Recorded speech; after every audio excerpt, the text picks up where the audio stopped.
Jaya Radha Madhava Kunja Bihari. Jaya Radha Madhava Kunja Bihari. Jaya Radha Madhava Kunja Bihari.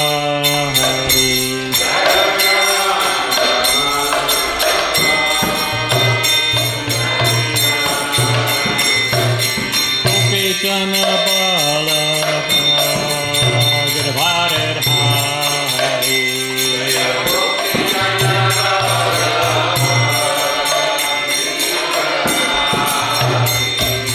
Gopi Jana Bala Gurvarir Hari.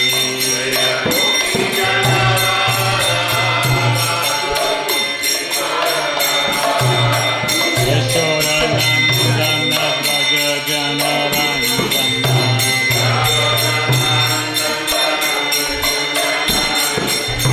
Yashoda Nandana Vraja Jana Rangana.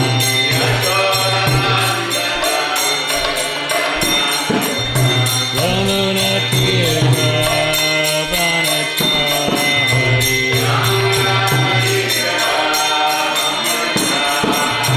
Yamuna Tira Vanachari.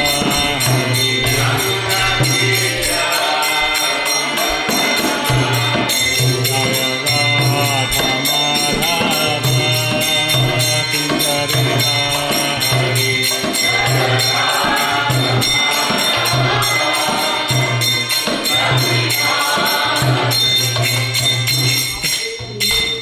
Jai Om Vishnupad Paramahamsa Parabhakachara Soter Sadashri Shrimad Divine Grace A.C. Bhaktivedanta Swami Maharaj Srila Prabhupada Ki Jai Nantakota Vaishnavrinda Ki Jai Namachara Shurata Sakur Ki Jai Prem Se Kaho Shri Krishna Chaitanya Prabhu Nityananda Shri Advaita Gadadhar Shivasati Gaur Bhaktivinoda Ki Jai Samaveda Bhaktivinoda Ki Jai Gaur Purnanda.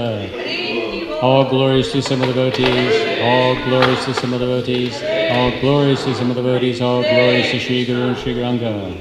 Namo Vishvaraya Krishna Savadaya Srimati Bhaktivedanta Swami Namo Namaste Saraswati Gaura Vandachana Nirvishesha Shrimati Varipasahari Sitana. Om Namo Bhagavate Vasudevaya. Om Namo Bhagavate Vasudevaya. Om Namo Bhagavate Vasudevaya. Reading from the Srimad Bhagavatam, Canto 2, Chapter 6, Text 37. Naham Nayuyam Yadritam Gitim Vidur. Navamadeva Kimutapare Sara. Tanmayaya Mohita Budhayastvadam. Vinirmitam Chatma Samam Vichakshmahe. Aham Nayuyam Yadritam Vitgatim Vidur.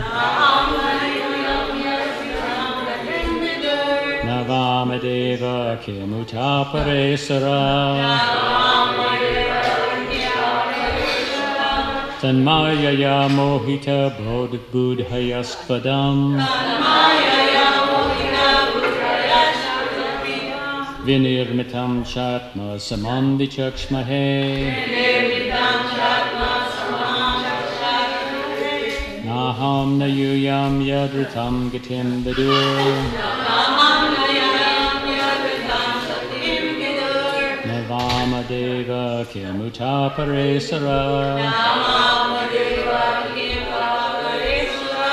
Tanmayaya Mohita Budhayastvadam. Vinirmitam Chatma Samam Vichakshmahe.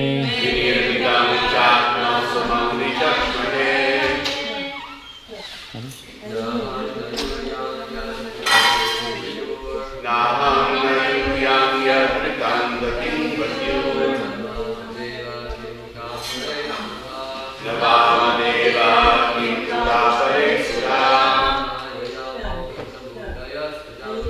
Tanmaya Monita Buddhaya Siddham Vinirvitam Chatma Samam Vichakshane Naham Nayuyam Yadritam Gatim Vido Navamadeva Kimudapare Sura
Neither. Aham. I. Na. Nor. Yuyam. All you sons. Yet. Whose. Vitam. Factual. Gatim. Movements. Vidu. Do know. Na. Nor. Vamadeva. Lord Shiva. Kim. What? Uta. Else. Apare. Others. Sura. Demigods. Tat. By his. Mayaya. By the illusory energy. Mohita. Bewildered. Buddhaya. With such intelligence. To. But. Idam. This. Vinirmitam. What is created. Cha. Also. Atmasamam. By dint of one's personal ability. Vichakshmahe. Observe. Translation purport by His Divine Grace Srila Prabhupada. Since neither Lord Shiva nor you. Since neither Lord Shiva nor you nor I could ascertain the limits of spiritual happiness, how can other demigods know it? And because all of us are bewildered by the illusory external energy of the Supreme Lord, we can see only this manifest cosmos according to our individual ability. Report. We have many times mentioned the names of the 12 selected authorities, Dwadasha Mahajana, of which Brahma, Narada, and Lord Shiva head the list as the first, second, and third in order of merit of those who know something of the Supreme Lord. Other demigods, semi-demigods, Gandharvas, Charanas, Vijayadaras, human beings or asuras cannot possibly know fully about the potencies of the Absolute Lord, Sri Krishna. The demigods, semi-demigods, Gandharvas, etc., are all highly intelligent persons in the upper planets. The human beings are inhabitants of the intermediate planets, and the asuras are inhabitants of the lower planets. All of them have their respective conceptions and estimations of the absolute truth, as does the scientist or the empiric philosopher in human society. All such living entities are creatures of the material nature, and consequently they are bewildered by the wonderful display of the three modes of material nature. Such bewilderment is mentioned in Bhagavad Gita 7:13. Tribir Gurumayir Bhavaya Ebi Sarvamidam Jagat. Every entity, beginning from Brahma down to the ant, is individually bewildered by the three modes of material nature, namely goodness, passion, and ignorance. Everyone thinks in terms of individual capacity, that this universe which is manifested before us is all in all. And so the scientist in human society of the 20th century calculates the beginning and end of the universe in his own way. But what can the scientist know? Even Brahma himself was once bewildered, thinking himself the only one Brahma favored by the Lord, but later on, by the grace of the Lord, he came to know that there are innumerable more powerful Brahmas as well, in far bigger universes beyond this universe. And all of these universes combined together form Ekapad Vibhuti, or 1/4 of the manifestation of the Lord's creative energy. The other 3/4 of his energy are displayed in the spiritual world. So what can the tiny scientist with a tiny brain know of the absolute personality of Godhead, Lord Krishna? The Lord says, therefore, Mohitam navichanati mame vya paramamavyam. Bewildered by such modes of material nature, they cannot understand that beyond the manifestation is a supreme person who is the absolute controller of everything. Brahma, Narada, and Lord Shiva know about the Lord to a considerable extent, and therefore one should follow the instructions of these great personalities instead of being satisfied with a tiny brain and its playful discoveries, such as spacecraft and similar products of science. It's playful discoveries, that's all they are. As the mother is the only authority to identify the father of the child, so the Mother Vedas, presented by the recognized authorities such as Brahma, Narada, or Shiva, is the only authority to inform us about the absolute truth. Om Gyanatamrandasha Gananjana Salakaya Chaksarumitamina Tasmai Sri Gurave Namaha Vanchakalpaturubhischa Kripa Sindhu Vyevacha Patitano Pavanebhyo Vaishnavebhyo Namo Namaha Jai Prabhupada. So another nice verse and purport by Srila Prabhupada. So the main points I want to discuss today is how no one can know Krishna in full, and the reason for that is because our knowledge is covered by the modes of nature. The absolute truth is known when the heart is purified through Krishna's mercy, and with a purified heart, Krishna reveals himself and all knowledge to the jiva. So that's the class. First of all, Brahma states that neither he, Lord Shiva, or Narada can fully know Krishna. Now that's obviously true. It's an absolute statement from the Bhagavatam, and that's explained, the limitations on knowledge. But Lord Brahma is obviously speaking for some humility as well, because as Prabhupada points out at the end, these are the authorities, these are the greatest of the Mahajans, and we're not going, if they don't know everything, we're not going to do too much better finding others who will, because these are some of the greatest personalities in this universe. Obviously, Lord Brahma is the first living being. He's the creator. He's the head of our sampradaya.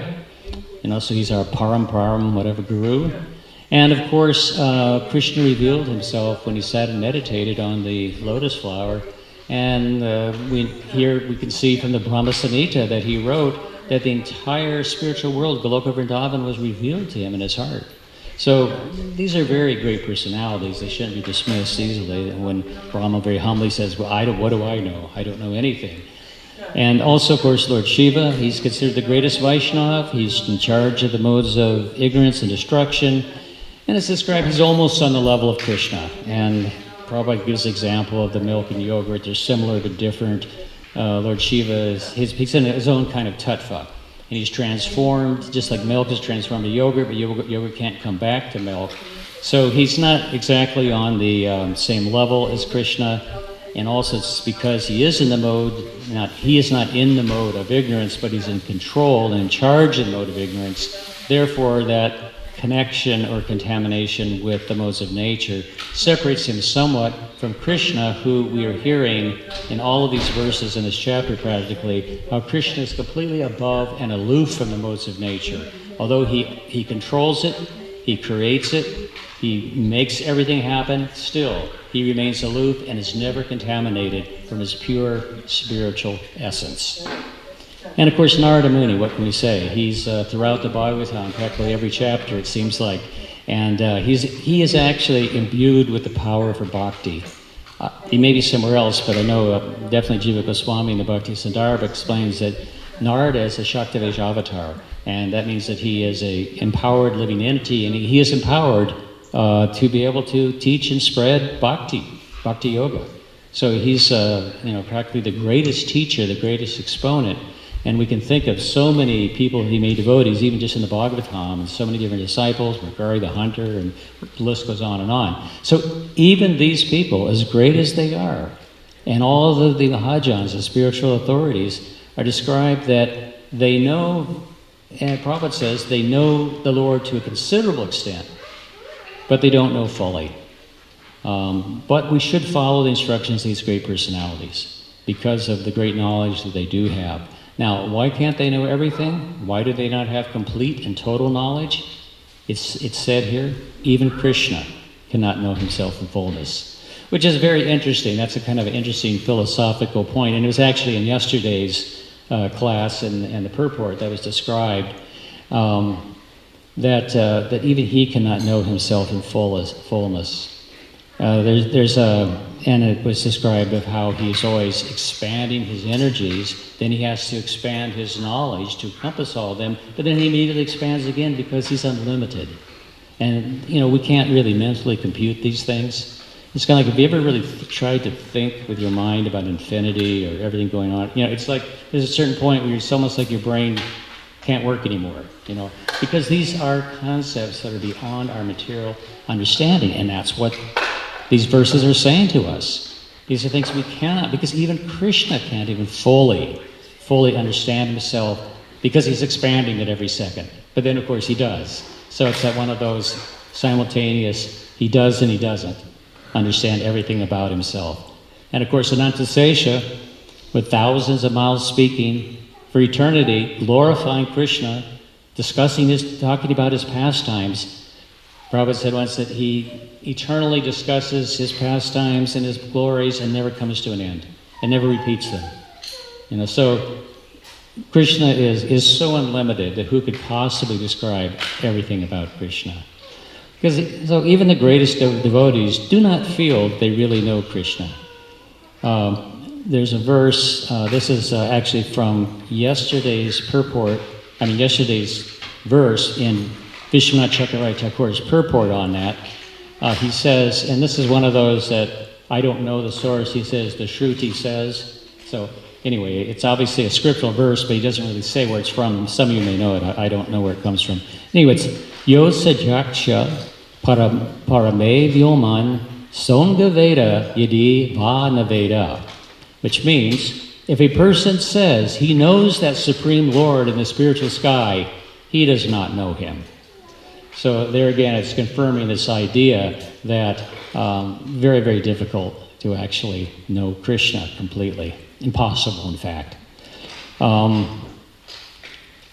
There's a nice verse also in the Srimad Bhagavatam, 10th canto, chapter 87, Prayers of the Personified Vedas, verse 41. It says, because the personified Vedas, the Upanishads say, because you are unlimited, neither the lords of heaven nor even you yourself can ever reach to the end of your glories. The countless universes, each enveloped in its shell, are compelled by the wheel of time to wander within you like particles of dust blowing about in the sky. So whole universes are just like particles of dust within Krishna. So his greatness is just almost, it is unimaginable. It literally is unimaginable to us. With the limited, even if we had, full abilities, being completely purified, we still couldn't understand everything about Krishna. So, here we are, this material world, very covered over by material energy, prakriti, Modes of material nature, goodness, passion, ignorance. We have a material mind, body, and senses, material intelligence, ego. The question is, how can the jiva in the material world know Krishna with this material body, mind, and senses? Now, this is a very interesting question that was raised by Parikshit Maharaj, and that's Bhagavatam 10:87. The prayers by personified Vedas. That's how these came to be spoken. Because Parikshit Maharaj asked Shukadeva Goswami, the first verse, he says, "O Brahman, how can the Vedas directly describe the supreme absolute truth, who cannot be described in words? The Vedas are limited to describing the qualities of material nature, but the Supreme is devoid of these qualities, being transcendental to all material manifestations and their causes." Now, this is really, when you think about it, this is an excellent question. I mean, they're all great questions. I mean, Srimad Bhagavatam is based upon great questions and answers by Maharaj Parikshit Shukadeva Goswami, and so many of our other scriptures are too. But I think this one is really a profound philosophical question, because if Krishna is beyond all material qualities, which we've been establishing here throughout these verses in this chapter and obviously before in the Bhagavatam, how can a living entity with his or her material senses, mind, intelligence, how can we understand it? So that was the question. And we cannot understand Krishna because of the covering potency of the material nature. Srila Prabhupada in the purport today, he quotes from the Bhagavad Gita 7:13, Tribhir gunamayar haivar ebi sarvam idam jagat mohitam nabijanate mamebhya paramam avyayam.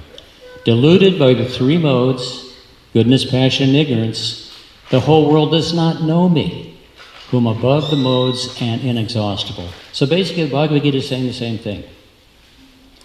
Krishna's above the modes, we're deluded by the modes. And so nobody can know him. So, how do we answer this? Well, that's the wondrous process of bhakti yoga that explains exactly how we're able to do this. These modes first, this is Lord Brahma again in chapter 9, which should be coming up a little bit in the second canto, where the chapter shlokis are, and Lord Krishna reveals himself and speaks the essential ingredients that expands and becomes the Srimad Bhagavatam. He says, "O master of all energies, please tell me philosophically all about them, the energies. You play like a spider that covers itself in its own energy, and your determination is infallible." Now, Prabhupada has a really nice purport that sort of explains how this works with Krishna, the covering potency. He says, by a combination of such potencies of the Lord, there's a manifestation of creation, maintenance, and annihilation in due course of time, and by different agents like Brahma, etc. But all such agents and creative energies are emanations from the Lord, and as such, there's nothing except the Lord, or one supreme source of different diversities. The exact example is the spider and the spider's web. The web is created by, I always thought it was kind of strange comparing an analogy comparing Krishna to a spider, but it actually is very good. The web is created by the spider, it's maintained by the spider, and as soon as the spider likes, the whole thing is wound up within the spider. The spider is covered within the web. If an insignificant spider is so powerful as to act according to its will, why can't the Supreme Being act by his supreme will in the creation, maintenance, and destruction of cosmic manifestation? So it is a good analogy, because the spider creates, maintains, and draws back his web. Everything is actually within the body of the spider. I don't know how they do it, but somehow out of them comes this web. A little disgusting, but Saliva. Oh, it's saliva? Okay.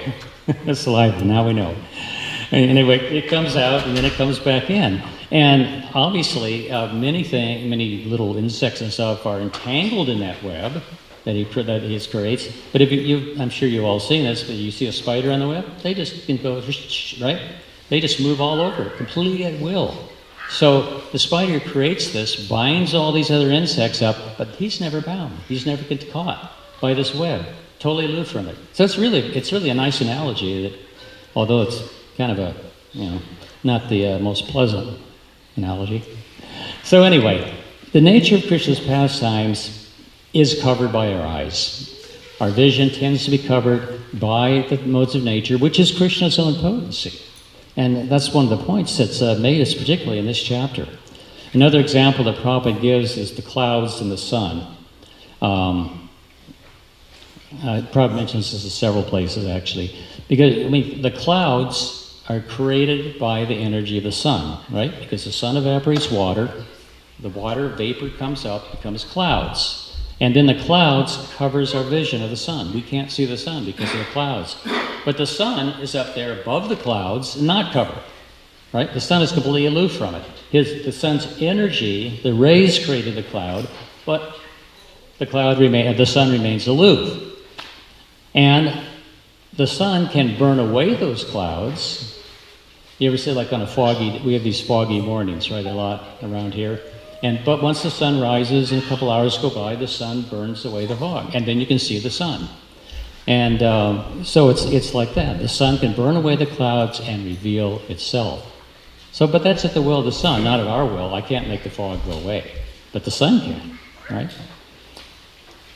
So we need to hear from authority. We need to hear from the Mahajans and the representatives. Obviously, Lord Brahma, head of our Sampradaya. We have a long line of just absolutely illustrious acharyas, 6 Goswamis, Lord Chaitanya Mahaprabhu, of course, coming in this line of the Brahma, Madhva, Gaudiya Sampradaya, and then down to, of course, our Srila Prabhupada. So we hear spiritual knowledge, we're given spiritual knowledge. But I was thinking about this, that even if a person hears knowledge, and they might even accept it, and they might say, okay, I know what's going on, because I read it here in this book, in the Bhagavad Gita, and it says this, and okay, I'll accept that, I'll believe it.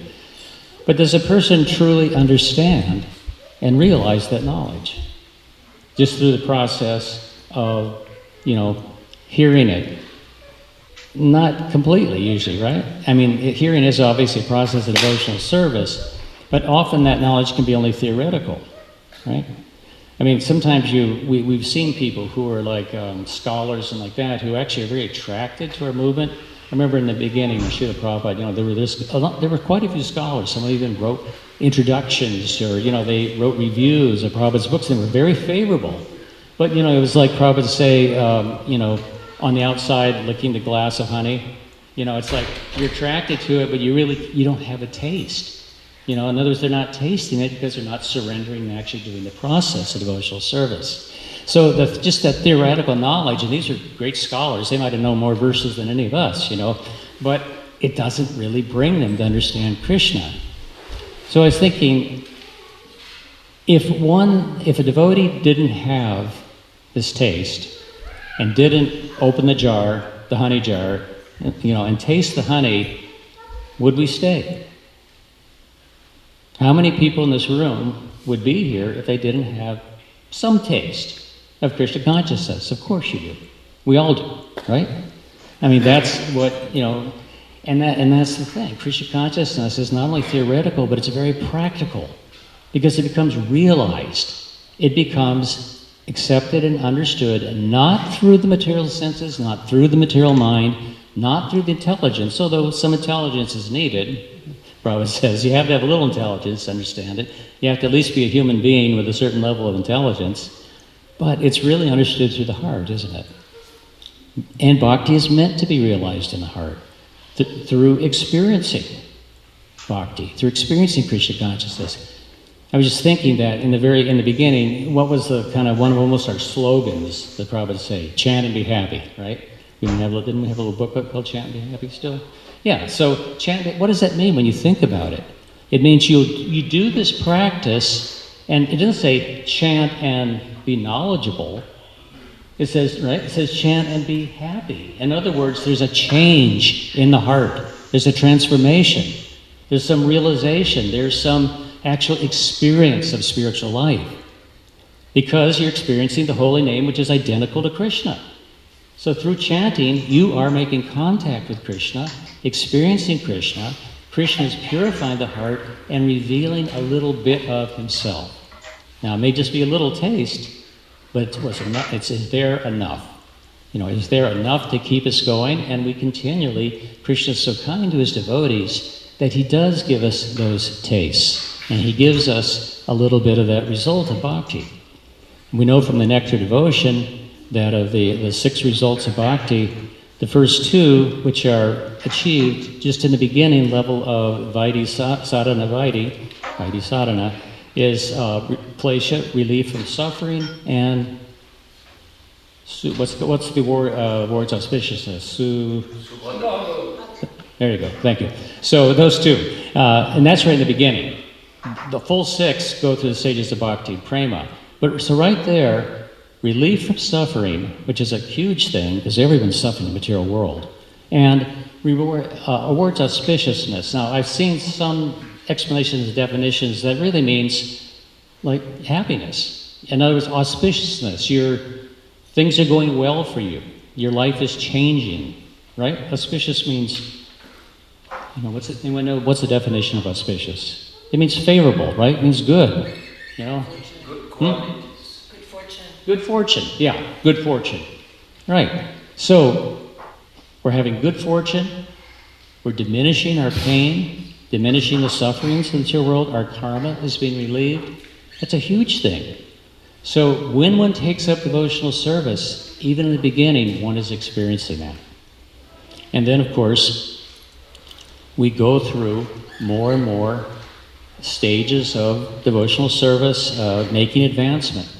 I was saying about a lot of what's being talked about here is knowledge. How do we know? It's epistemology and philosophy. Is how do we know? How do we know what is true? Basically, it's the whole field of philosophy, and there's some incredible speculations about it. If you ever get into this, I was a philosophy major 1 semester, and that was enough.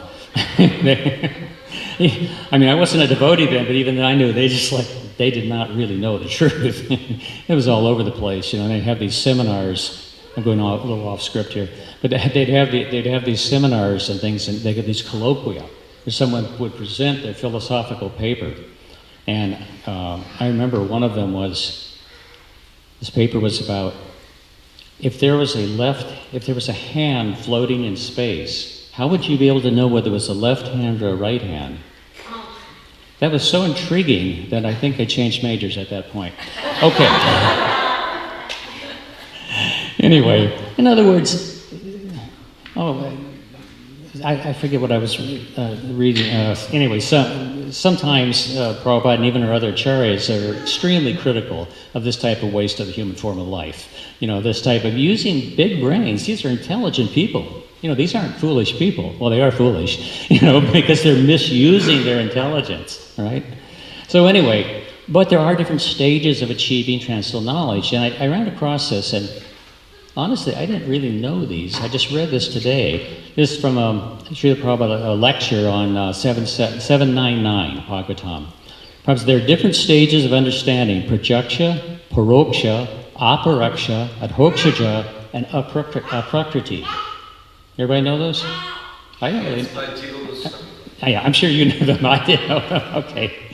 Anyway, Prabhupada says, the ordinary understanding is direct perception, called prajaksha. Now that one's we're familiar with. Talk about, the ascending and descending, the material scientific method is prajaksha. Now higher than prajaksha's understanding is paroksha, meaning to gather knowledge from higher authority. So if I'm hearing from these great authorities and hearing the Bhagavatam, that's paroksha. But that's only the second stage. Above that is aparoksha, which means realization. And I'm just going to intersperse here. This is a purport from 11.5.12 that also talked about this. It says, limited sensory knowledge, prajaksha gyan, is useless without theoretical spiritual knowledge, which is paroksha gyan, which gradually matures with careful cultivation into direct, realized knowledge of the self, aparoksha gyan. Okay? So this is, we call it direct realization. Sometimes, we also have the terms of jnana and vijnana. Vijnana, there's several definitions. These are like words that have 15 definitions. But often, Prabhupada talk about being jnana, being knowledge, and vijnana, realized knowledge. So that's what we're talking about. We're talking about this paroksha gyan, realized knowledge. And going on, Prabhupada says above that is adhokshaja, Adhoksha means beyond the understanding of these material senses. And above that, there is aprakrita, completely transcendental. So bhakti is on the transcendental platform beyond adhokshaja. Now, I'm not quite sure of those differences in those two. Those get pretty fine. But at any rate, the point is that we need to deepen and deepen our transcendental realizations and understandings of Krishna consciousness, and certainly go beyond just the theoretical jnana aspect. So the Krishna consciousness practitioner gains realized knowledge and knowledge of transcendence. And it happens by the process of cleansing the heart. And that leads to transcendental vision. Because this is really where we're getting around to the answer of how with these material, gross and subtle body, these senses mind, can we understand transcendence? And that is because those senses and mind become spiritualized. They become actually part of the spiritual energy. Because when we talk about matter and spirit, now is Prakriti and there's spirit, they are different things, but at the same time, sometimes the definition has to do with the utilization, understanding, right? In other words, isn't probably a good example. I mean, is an object material spiritual? The using Krishna's service, it becomes spiritual, the Yukta Vairagya. We're all familiar with that. Prabhupada, talked a lot about that right from the beginning, right? He would say, I'm using the dictaphone, but because I'm, translating books, the dictaphone is not a material object. It's now spiritual. It's spiritualized. And he gave the example, of course, you take a steel rod, you put it in the fire, you take it out, and it acts like fire. It's still a steel rod, but it gives off heat, light, right? All the aspects of fire. So it's become like fire. So in the same way, even in these material bodies, the material body of a devotee becomes spiritualized and therefore is acting in a spiritual manner. And of course, that's to the degree that we're advanced and surrendered in Krishna consciousness. Prabhupada said in a purport that teaches the Lord Kapila, if we are devotees, lovers of God, the ointment of love will clear our eyes. In order to see God, we have to cleanse our eyes by wiping away the cataracts of material contamination. Although we may be eager to see God, we cannot see Him with these material eyes.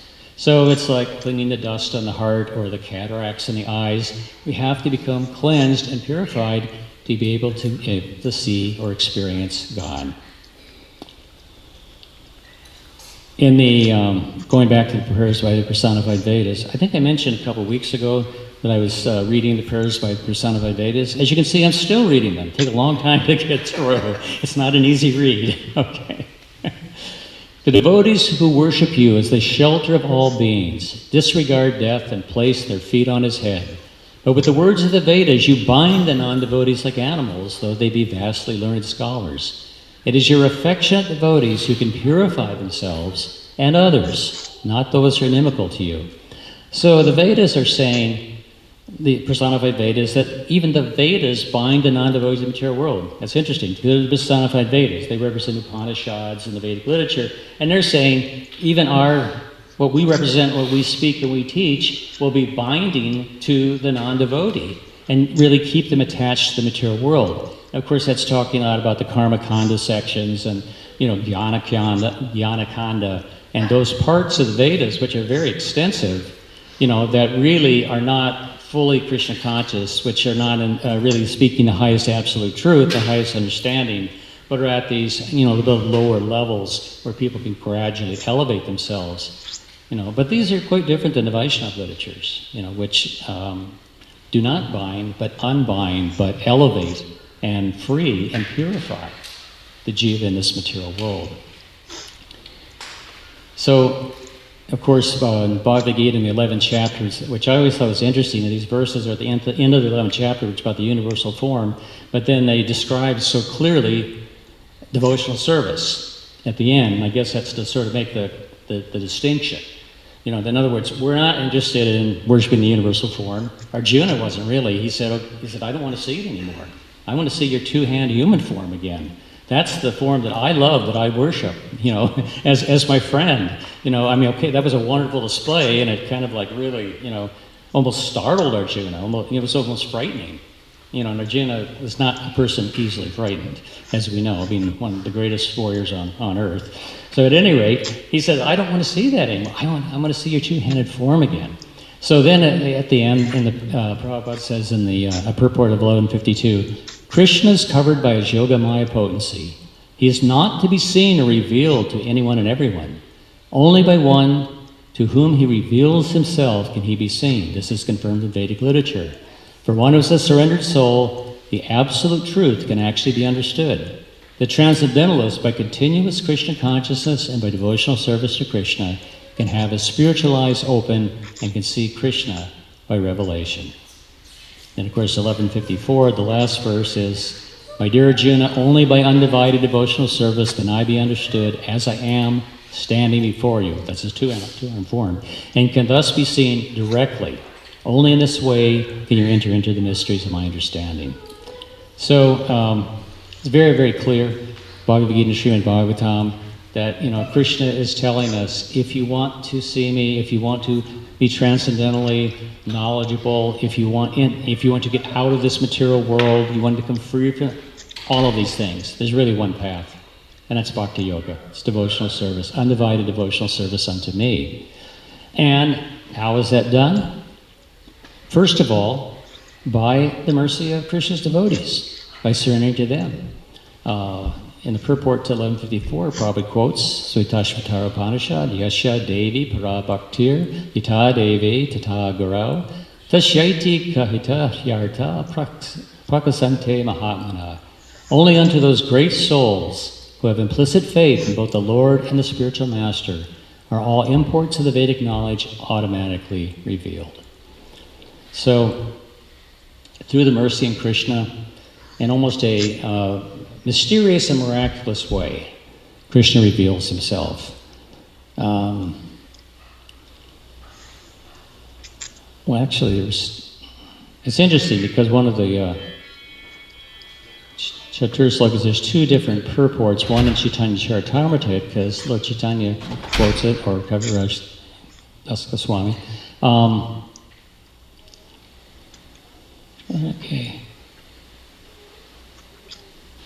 Anyway, yeah, I'll do this. This is from 152, but it's really the same verse as 2:9. It says, by my causeless mercy, be enlightened in truth about my personality, manifestations, qualities, and pastimes. The transcendental forms of the Lord are a mystery, and the symptoms of these forms, which are absolutely different from anything made of mundane elements, are also mysterious. The truth of these mysteries was revealed to Brahma by the descending process, without the help of an ascending one. The Lord's mercy descends to a devotee like Brahmaji, and through Brahma to Narada, to Vyas, Shukadev, and so on in the bona fide chain of disciplic succession. We cannot understand the mysteries of the Lord by our mundane efforts. They are only revealed by His grace to the proper devotees. These mysteries are gradually disclosed to the various grades of devotees in proportion to the gradual development of their service attitude. So, in proportion to our service, Krishna reveals himself. And of course, that's something that we hear many places in the scripture, that, however one surrenders on him, Krishna rewards proportionally in that way. But it's never an automatic process. It's not that, okay, I've done A, B, and C, and therefore I get this much, Krishna reveals this much, and if I do this service here, then I'm going to get... No, it's not like that. Krishna's independent. He can do whatever he wants. So we will receive the revelation of the Lord through His mercy. Now we have to qualify ourselves, and we qualify ourselves through our surrender, through our service. And then, as He chooses, Krishna can give His mercy to the devotee. Srila Prabhupada says in purport to that verse, the Lord is unlimited. No one can know Him completely, but one's advancement in transcendental loving service to the Lord can make one eligible to know the Lord. Here we see the Lord is sufficiently pleased with Brahmaji, this is later, and therefore He offers His causeless mercy to him, so Brahmaji may have the factual realization of the Lord by his mercy only. In several places, or at least in Bhakti Samrita Sindhu and some of Vishnu Chakravarti Thakur's work sort of after that, or commenting on it, it's described that there's two sources of mercy for the devotee. One is Krishna, and we just heard the example of Lord Brahma. Lord Brahma was the only one in the universe, so there was no one else to give him mercy. Lord Krishna reveals himself in his heart. But more often, it's Krishna's devotees. Because after Lord Brahma, then we had the cyclic succession of all the created beings that came into the universe, Narada, etc., Narada being his son, and going on from there. So through Krishna's devotees, primarily, and Krishna also, through within the heart, one is able to make advancement in Krishna consciousness. And therefore, it is that purifying process that's going to help qualify us to understand Krishna. I'll end with, in Vishwanath Chakravarti Thakur's purport to 108750, this is sort of the conclusion of the prayers by the personified Vedas. You'll remember the original question. How can the material mind understand God who is beyond the material conception and without material qualities? And here's a short and sweet answer. Vishwanath says, the answer is, the mind can perceive God by the power of devotion, bhakti, arising from the mercy of the Supreme Lord. That was kind of a nice, simple conclusion. Should have just said that in the beginning and it would all gone. Anyway, that's the process. And of course, Srila Prabhupada is so wonderfully, through all of his purports and giving us these literatures, led us to this point where we can understand this incredibly rare and wonderful process of Bhakti Yoga. And actually be able to have that direct experience they're talking about of Krishna's mercy in our lives. Okay. Questions, comments? Oh, we have a... Which one is it? It's Adi. Oh, is he here? Yeah. We have an announcement that it's Adi Day's birthday today. Shall we give him a Hare Krishna round for his good health and long life? Hare Krishna, Krishna Krishna, Hare Hare, Hare Rama, Rama Rama, Hare Hare. Don't leave today, because after class I'm going to give out a little Mahaprasad. Okay, good. Hare. Anything else? Young Narayan. This question over here. Oh, okay, absolutely. Go ahead. Thank you, Prabhu. Thank you for such an inspiring class. I always remember someplace I heard during my years that the soul is spiritual individually, we're spiritual energy, and the Mahamantra is spiritual. So if we connect those two, when we chant, we connect those two spiritual energy with faith, we will make tremendous advancement. Sure. And I've been trying to practice that for all these years. So something is missing in my life. Maybe my faith is not strong or something. But the question you were saying that it's all material, material energy, material modes of nature. But because of those two spiritual things, we're spiritual, but we're covered over by material covering. Yeah. But the Mahamantra is spiritual. It's a spiritual vibration. So if we have profound faith in this chanting, and we, in the faith, and we chant and we try to hear it, we will make such tremendous advancement. Yeah, absolutely. Thank you. That's yeah, nice. I was trying to practice it, but anyhow, I still need the mercy of. Well, we're all practicing. That's what sadhana is, the practice stage. But you keep practicing long enough, and they say practice makes perfect. So our lives will become perfect, through this practice. And that's an important point, because within all these modes of nature and everything, there is the Jivatma, the spirit soul, who's of course the Tatastha Shakti, who's spiritual energy. And actually, in the prayers by personified Vedas, that's the first point they make. They actually the living entity is spiritual. And therefore, it is a matter of reconnecting with the spiritual energy again, as you were saying. And, we have this wonderful process of hearing, chanting, remembering, and all the processes to be able to make that connection. So thank you. Who was next? Over here. Oh, I guess we'll come back. We'll come back to it. Go ahead. Well, as long as you're there with the microphone, go ahead. How many qualities of a person to be qualified good devotee? How many qualities does a person need to be what is it? To be considered a good devotee. To be a good devotee. How many qualities? How many qualities? Well, probably not too many. I mean, you could simplify it and just say if one loves Krishna, one is surrendered, one serves one spiritual master, any of those things makes one a good devotee.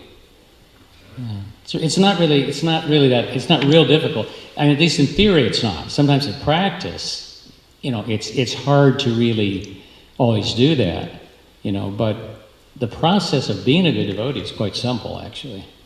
Prabhupada made it very simple for us. Okay. I'll just say something about what she just said. There are 26 qualities for a pure devotee. That's for a pure devotee. Yeah. You can look that up somewhere. I don't know exactly. What I wanted to say was that towards the end of the purport of this verse, Srila Prabhupada mentioned that he connected different levels of spiritual happiness with knowledge of Krishna. Yeah. Like that. And it's very encouraging because you don't have to become absolutely pure to experience spiritual happiness. That's very encouraging. For example, the four Kumaras were examples of before they completely surrendered, they're examples of neophytes searching after knowledge of the absolute truth. Neophytes, the four Kumaras. Mm-hmm. So that anybody who comes to Krishna consciousness, they can begin experiencing spiritual happiness without having a high degree of knowledge. That's the amazing thing about Krishna consciousness, is that, and we've experienced that. Oh, yeah. Yeah, I mean, we're a better example than the Kumaras, because Kumaras were actually quite expert at jnana, and they were actually at the liberated stage, Brahman realization, I think. And then how could they get to the spiritual world otherwise? And then, of course, they became devotees by association there, smelling the incense, etc. Yeah. There's one last thing I want to say also, is that in the Nectar of Devotion, it describes that even Bhav Bhaktas are considered to be not completely liberated. Yeah. Which kind of bhaktas? Bhav Bhaktas. Because there's still some residue of karma in the heart. It could be like microscopic, but they're Bhav Bhaktas. So you don't have to be completely liberated to experience, spiritual happiness. No. Well, there's so many angles to that. Another angle to it is, hey, and I know someone over there who has another angle. But let me say something first before we. Prabhupada also said things like, all my devotees are pure devotees. Now, I'm not a pure devotee. According to the standard definition, most of us probably would say I'm not a pure devotee, because we may still have some contamination or residue of things within the heart. Or, we're not able to be 100% surrendered at all times, at every moment, every second in our life. But he meant all of us are following the process of pure devotional service, right? Notice, what we're doing, there's no karma, there's no jnana, there's no yoga, right? None of these contaminations, fortunately, those of us who are Westerners were almost fortunate that we knew nothing. We didn't know what a demigod was. We didn't know, right? So we were able to just kind of accept this process, not knowing much else. But so in that sense, yes, and you could also say that once a devotee begins the process of devotional service and turns to the spiritual master, he is liberated in a sense. But on the other hand, no, we're not completely liberated, but we still are experiencing spiritual happiness. Because it's to the degree that we are surrendering, the degree that we're actively engaged in hearing, chanting, remembering about Krishna.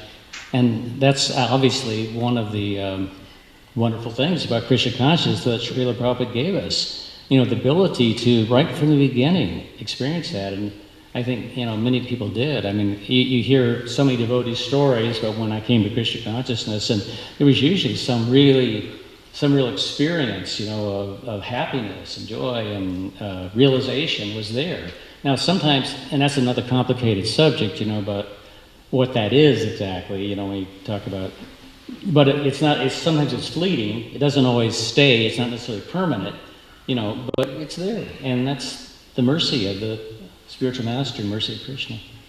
It gives us that. Surrender is not a one-time process, it's a continuous Oh, process. I thought I already did it, no? You're absolutely right about that.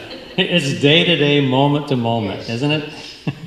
And there's always a new test, I think. Yes, I think we read the verse where Krishna says, surrender unto me. And I thought, well, I did that yesterday. I always feel like when I read the Bhagavatam and stuff, when somebody just surrenders, that's it, like they're done. I think that was in former ages, in other yugas, people had that kind of, I don't know, they had a kind of personalities that they surrender, now they're pure devotees, and they just, never, where for us it's, I think, more of a struggle. Yeah.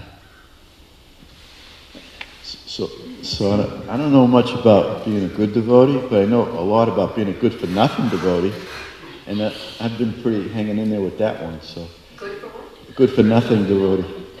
So, but I think it's sincerity, man. If you have sincerity to want to do it, everything else kind of lines up. You gotta have that. But as Gungan Ryan says, people have articulated it. Talk about engaging jnana and bhakti there. There's qualities that are described. But hey, one thing on the connecting with the Hare Krishna, it's not that we are connecting our spiritual nature, because we are spiritual nature. So if we're thinking we have a spiritual nature, maybe could reconsider that, because we are spiritual nature. So if we're thinking we're not spiritual nature connecting our spiritual nature, we are spiritual nature. And we're getting into who we are by connecting with the But isn't that exactly what Maya or illusion is? Thinking that we're not spiritual nature? Yeah, so it's like, to say, well, it seems like, Well, it's kind of like if we're thinking we're not spiritual nature, trying Hare Krishna, that might be slowing us up a little bit. Like you can't say my spirit soul. Because who's the my who's speaking or seeing? Who's the observer? No, the observer is the soul. That's who we are. Yeah. We're just trying to remove the coverings. Right, removing the covering so that our spiritual nature unfolds and comes to. Yeah, go ahead. In answer to her question, I was just thinking of the verse that you quoted, that one who has complete faith in spiritual master and in the Vedas, that all the purports are revealed. So even that one quality of that complete faith. And the other thing I was thinking of is that somebody asked Prabhupada once, how many pure devotees do you have in your movement? And then Prabhupada turned and asked someone, how many devotees are in their movement? They might have said, well, 5,000, because we have 5,000 pure devotees in our movement, which kind of confirms that you were saying we're following the process. And to Prabhupada, as long as you're in there following the process, that made you a pure devotee. Right? Exactly. We just haven't quite realized it yet.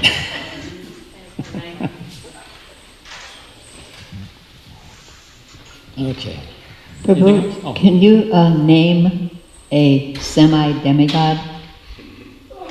That was a good one, wasn't it? I think they're talking about like the Gandharvas and Vijayavaras, and isn't that? But that, Yeah, those other ones. Like the ones that are the celestial singers and. but he names those specific ones after he says demigods and semi-demigods and Yeah, I know what you're saying. Vijayavaras, Gandharvas. I just. The demigods is 33. 12 Adityas, 11 Rudras, and then 8 Vashus and Ashwini Kumara. That's it. These 33 are the real chief. And then they have made 7. The people of Gandharva, these are all 7. I'm assuming that he's talking about those are members who are residents of the heavenly planets, in that kind of Svargaloka realm like that, but they may not be these chief demigods. But they certainly have, more material qualities, at least, than we do as human beings. Humans aren't all that high up on the, on the ladder.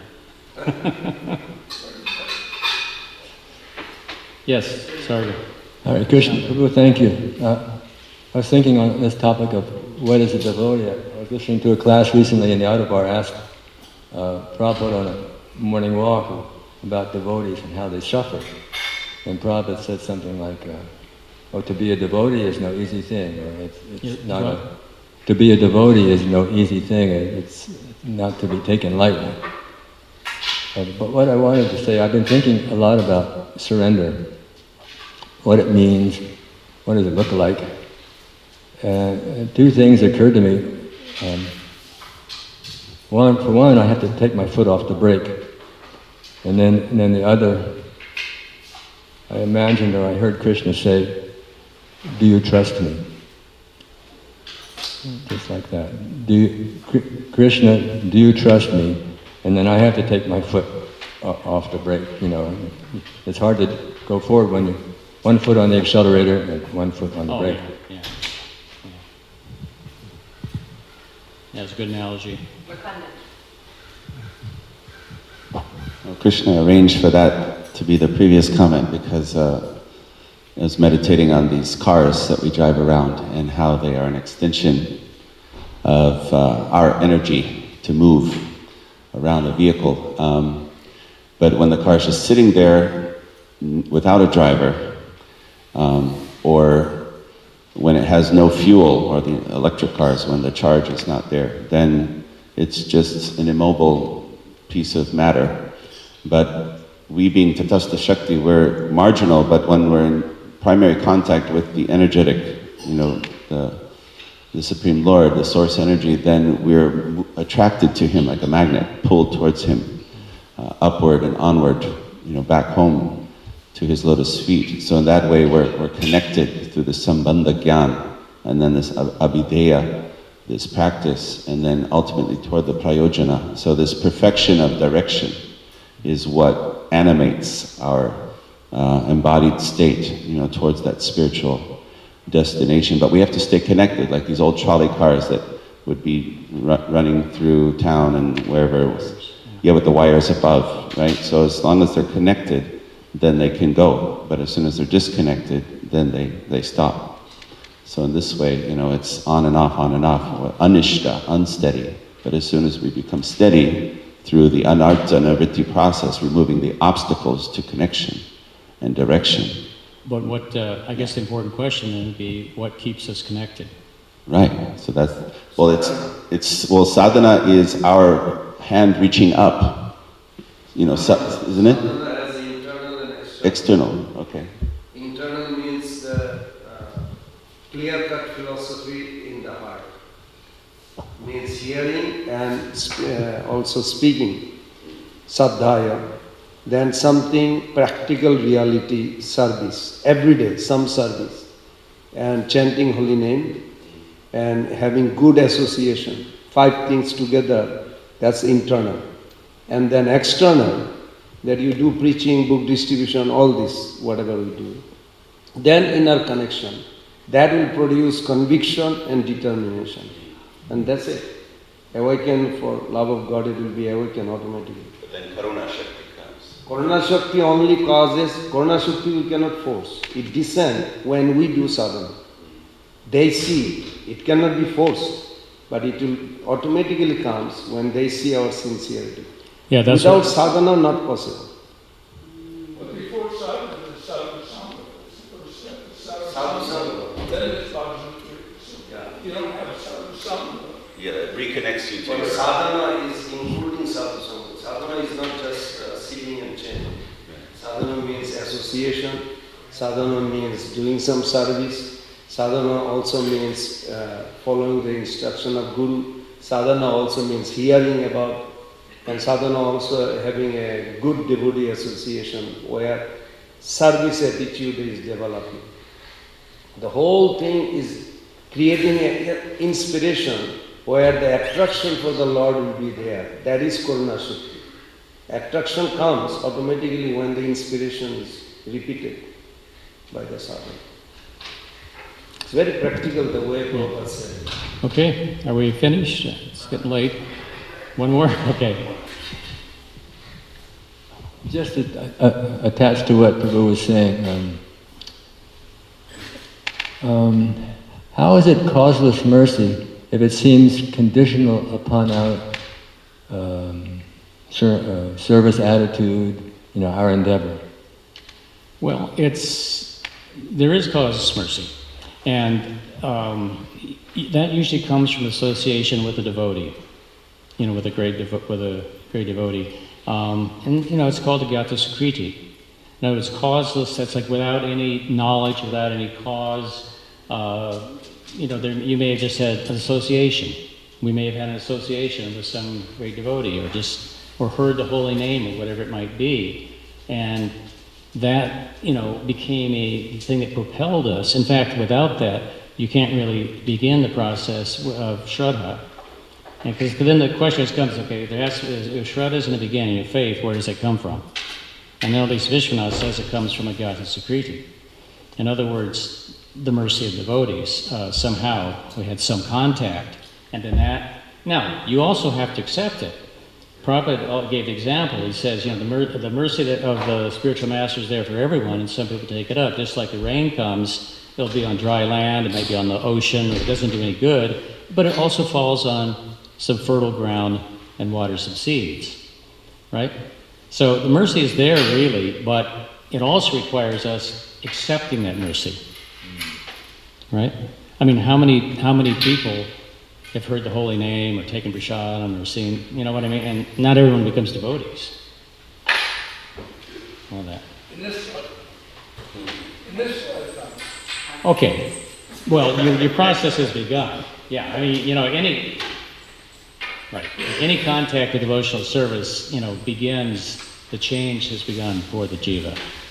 Can you say that also in 410, Bhagavad Gita 410, the Bhagavad Prabhupada guide, that the sequence of bhakti, he put that sloka, Ado Shraddha Tata Shraddha Sangha. But the Shraddha, he puts in English, says a preliminary desire. So it is not the association itself alone. It is my desire that I want to serve. I want to actually take advantage of serving and hear from them and apply in my life. Right. So that desire has to be there. That's like the description of, the two birds in the tree, the jiva and the paramatma. When the jiva finally says, I've had enough of your life, I want something else, so please, God help me, then Krishna gives. Correct. Okay, I think we should end class. I'll go to